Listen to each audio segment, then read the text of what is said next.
Welcome back. October has really started off as a whole new level of WTF 2020. But we really want to recap for future generations what a crazy couple weeks it's been for Police Commissioner Gary Griffith. Gary Griffith, if boiled down like Baji, was a person. Even though what I said was correct thing, how you speak is even more important. Because even though the message was accurate, how the message went about became lost because of how I spoke and how I said it. So it was, again, because of my strong degree of passion. That is no excuse. It was totally unacceptable. I apologize to the country for the comments that I made. I wrote officially to the Honorable Prime Minister. And just by the way, I was not asked to send any letter of apology. Nobody insisted and directed me to apologize. That is how I was trained. If it is I am wrong, I am wrong. I give the assurance, however, I am still going to be very, very strong in ensuring constitutional rights will not be infringed, and I need to understand that my role and function. As I said, I am human, and at times, I tell you, Darren, you try doing a colonoscopy and told about your gallbladder, and then be frustrated with every single thing coming down on you. Sometimes you could get a little frustrated to a point. No, I'm not going to make a joke that he has something up his butt. Like, I get it, you know. I mean, listen, it's been a 180-degree turn from the commissioner that we've been seeing over the past month or so. And imagine, this is after he had to cancel his vacation. But there's still a lot we need to dissect about this situation. But first, a personal story. I once had a boss that we used to call the bus driver, because they took great pleasure in throwing you under the bus and then coming up and wondering, well, why do you have tire tracks on your back? For the better part of last week, Gary Griffith was that bus driver, and the Defense Force started to look like the road in Citygate. So once video leaked late one Saturday night of someone stuffing something into his uniform during the La Hocketa raid. You would have noticed the interesting point when it was perceived that the two persons who were in the room putting the money in their envelope, people thought it was police officers. Oh, so now we confirmed it's money and not receipts or names of politicians. Cool. Back then, maybe the commissioner should have taken a deep breath, trusted his communications team, logged off Facebook, and come up with a well-thought-out statement. But where's the fun of that? Remember, he's so passionate about his job. Beep, beep. It comes after Commissioner Griffith pointed fingers at the TTDF, saying that the person seen in a controversial video fitting an envelope into his uniform is a serving member of the regiment. Actually, the latest video with the soldier from the Defense Force. All right, stop. Why does the commissioner look like he's been taken hostage in all of these Zoom interviews? Wait. What if that is the real Gary Griffith and there's a doppelganger running around apologizing on his behalf? I like that one anyway. Meanwhile, the other face of the TTPS issued a statement the commissioner probably should have issued in the first place. When that video aired involving persons on the raid, if you want to call it that, and persons were seen stealing things, members of the public saw all kind of thing, and then in defense, law enforcement started to say, well, you know, there's no X-ray for the envelope and all these things, whatever he placed there. All right, stop again. You see them too, right? The tire tracks on the commissioner's back. Lots of bus drivers in the TTPS. Anyway, you were saying. Regardless of who the individual is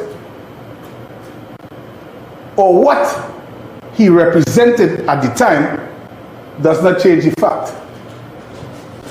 Because if I'm a police officer or I'm a member of the Defense Force, acting or operating, whether I'm in team or otherwise, your behavior affected the team, your behavior affected the Trinidad and Tobago Police Service, your behavior has thrown a nail into the wheels of trust and confidence, causing us to have a flutter this time.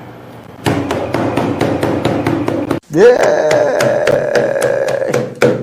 Look, it's a strange world where, one, Alexander makes sense, and two, the public has unwavering trust in the DSS. The D stands for drugs, and not the police service. But this incident shows you why.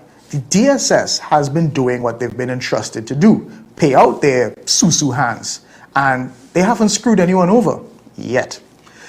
A few days later, on this very station, it was the first time we saw a much calmer, well put together police commissioner. He gathered his thoughts, took back the keys to the bus, and threw a few more officers under it. Senior officer in the first division that was appointed, that senior officer totally dropped the ball. And again, what I state, there's due process, it is being investigated. But immediately, there's absolutely no way of any excuse that can be made that an officer can hand back $22 million. In the stations that were involved in this, I understood that 1 or 2 officers were part of it. They were actually covering up, they were providing the protection and the security for the house and this scheme being the operative word.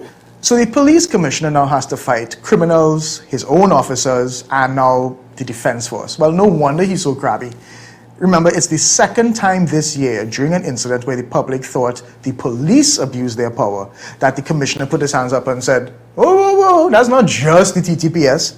The defense force was there too. You remember this? All, I say go down all.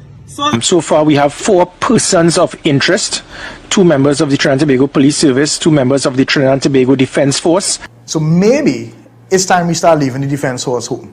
As Fazir Muhammad once said, lead them to shine shoes and medals in the barracks because they're dragging the flag. We do have support systems and support units that will accompany SOAT based on the operation, inclusive of members of the Defense Force. Maybe that type of polygraph testing should be done, make it mandatory for Defense Force officers. I'm not stating that would have prevented this from happening, but we need to put mechanisms to prevent it in future. And likewise, with the uniform, it is something that I would speak to the Minister of National Security to ensure that we do not have that issue. Now, if you've been keeping track, we've placed the blame on the Defense Force, the First Division officer who gave back the money, and, well, even the commissioner himself, since he spearheaded the operation and he took the blame. But SOAT did no wrong. Never mind that they're the ones who entered the property, had people screaming to see a warrant, which the commissioner claims they had. A pregnant woman was physically abused, and all of this caught on camera. When it says I discovered, that is why I used external units, which was the Special Operation Response Team. That SOAT team, they're all polygraphed. So when, again, the Express tried to smear SOAT by stating it was a police officer from SOAT, it was not. These officers are polygraphed. Now, the commissioners had a long history of defending the Special Operations Response Team, from their digital camouflage uniforms to when they're involved in fatal shootings, so much so that the public calls them Gary's boys. If persons in the public want to choose to say we are Gary boys, I am happy that the commissioner is claiming the team. You know, it tells us that we are doing something right. And we work for you. We are employed by you. So we have to rise to the challenges, and we have to rise to the expectation that you expect of us. And if we're being honest, public expectations is lowered with each new questionable incident of sort. Members of the public and members of the TTPS, I'm told, are saying that, well, being Gary's boys just gives them free license to do as they please. Long story short, in this situation, everybody wrong. From the commissioner to the Defense Force officers to DSS. You know, 2020 is a weird year when you see Gary Griffith offer his version of a heartfelt apology. But I bet the next time SOAT messes up, and they will, we're going to see the wheels of the bus go round and round all through the town. We take a break. We talk gender-based violence after this.